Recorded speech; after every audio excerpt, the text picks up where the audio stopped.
அதைத்தான் நம்ம என்ன சொல்றோம்னா மாடல் அப்படின்னு சொல்றோம்.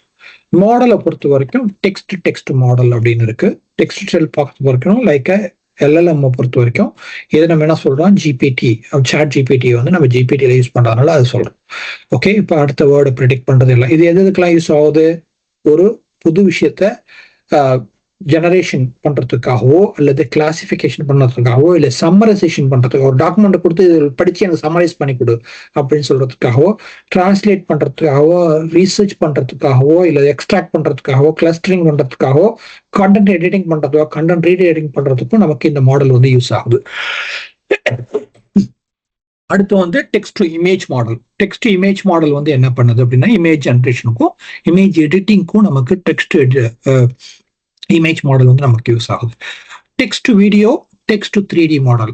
இது வந்து நமக்கு வீடியோ ஜெனரேஷனுக்கும் வீடியோ எடிட்டிங்க்கும் கேம் அசிஸ்டன்ட்டுக்கும் நமக்கு உருவாகுது, வேலை செய்யுது. அதே மாதிரி agentic based AI. Text to task. இப்போ ஜெனரேஷன் மட்டும் இல்ல, ஒரு டாஸ்கே அது ஆட்டோமேட்டிக்கா பர்ஃபார்ம் பண்ணலாம். அப்போ software based agent, virtual assistant, automation இது எல்லாத்தையுமே நம்ம கொண்டு வரோம்.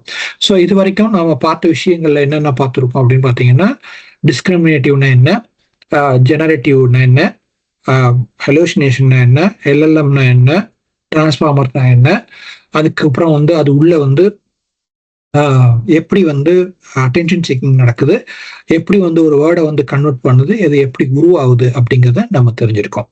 ஓகே.